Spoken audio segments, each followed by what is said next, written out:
तालिबान और पाकिस्तान के बीच तनाव बढ़ गया है।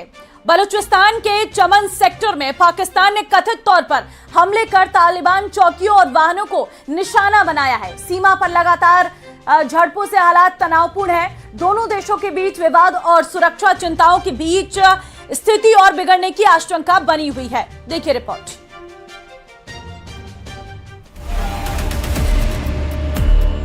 तालिबान की अलगार, नहीं बचेगा पाकिस्तान। पहले नेटो को हराया, अब पाकिस्तान की बारी। अल-कायदा के निशाने पर आसिम मुनीर। पाकिस्तान और अफगानिस्तान के बीच बारूद की दीवार खड़ी है। एक तरफ है पाकिस्तान की आर्मी, दूसरी तरफ है तालिबान। खुली जंग का ऐलान पहले ही हो चुका है। इस बीच पाकिस्तानी ऑपरेशन गजब हक के तहत बलूचिस्तान के चमन सेक्टर में ताबड़तोड़ हमले किए। खबरों के मुताबिक इन हमलों में तालिबान की चौकियां, गाड़ियां सब निशाने पर लिया गया। पाकिस्तान का दावा है कि तालिबान ने बिना किसी उकसावे के सीमा पर हमला किया, जिसमें कई सुरक्षाकर्मी मारे गए।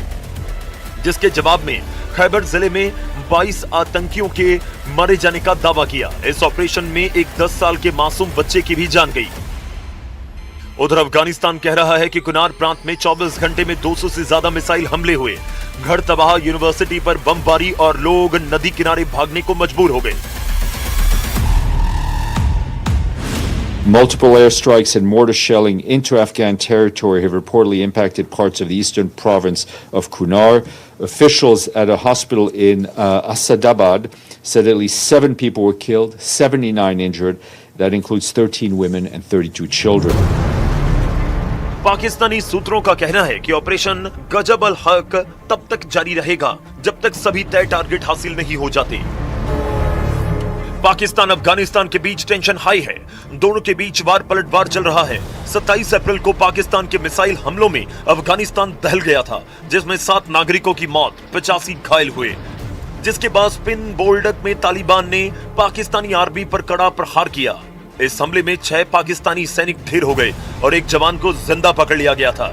इस जंग के पीछे जो सबसे बड़ा नाम है वो है तहरीके तालिबान पाकिस्तान यानी टीटीपी। पाकिस्तान इसे आतंकी संगठन मानता है। पाकिस्तान का आरोप है कि ये आतंकी अफगानिस्तान में छिपे हैं। तालिबान का कहना है कि टीटीपी के लिए हम जिम्मेदार नहीं हैं। 2021 के बाद दोनों देशों के हालात इतने बिगड़े कि पाकिस्तान के रक्षा मंत्री ख्वाजा मोहम्मद आसिफ ने इसे खुली जंग बताया। वहीं तालिबान के गुरिल्ला युद्ध के मास्टरमाइंड सिराज हक्कानी पहले ही कह चुके हैं कि एक दिन पाकिस्तान का नक्शा बदल देंगे।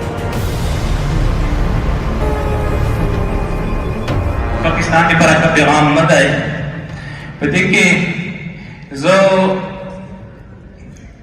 दायो पेशनहाद कम दुनिया दे कम पले गुआडियानो दे कमान चे दा जंग से दा बड़े द्रुन तमाम शी। सिराजुद्दीन हक्कानी वही शख्स हैं जिन्होंने 20 साल तक दुनिया की सबसे बड़ी फौज नेटो को गुरिल्ला युद्ध में थका दिया था। अरबों डॉलर फूंकने के बाद अमेरिका थक हार कर अफगानिस्तान छोड़ गया। हक्कानी का मॉडल साफ है। पाकिस्तान की धरती पर फिदाइन हमले, वो युद्ध अफगानिस्तान में नहीं, इस्लामाबाद और पेशावर की गलियों में लड़ना चाहते हैं। तनाव के बीच दोनों देशों के बीच एक कोशिश सुलह की भी हुई थी। पश्चिम चीन में दोनों देशों के अधिकारी मिले, जहां चीन मीडिएटर बना और टकराव न बढ़ाने पर सहमति बनी। लेकिन जमीनी हकीकत अलग ही कहानी बयां करती है। पाकिस्तान को अल-कायदा की धमकी। इस्लामाबाद और काबुल के बीच बढ़ते तनाव का फायदा उठाते हुए अल-कायदा ने पाकिस्तान को खुली धमकी दी है। आतंकी संगठन अल-कायदा ने पाकिस्तान को धमकाया और अफगानिस्तान से दूर रहने की चेतावनी दे डाली। अल-कायदा ने पाकिस्तानी हुकूमत और सेना के खिलाफ अफगान तालिबान को खुला समर्थन देने का ऐलान किया है। अल-कायदा ने अपने 2 पन्नों के बयान में पाकिस्तान की हाइब्रिड सरकार को अफगानिस्तान के मामलों से दूर रहने की चेतावनी भी दी और दशकों पुराने अफगान बलिदान का हवाला दिया। अल-कायदा ने बिना नाम लिए अमेरिका पर भी निशाना साधा। टेंशन भरे सीन में अल-कायदा की एंट्री से आसिम मुनीर के माथे पर शिकन जरूर आ गई होगी।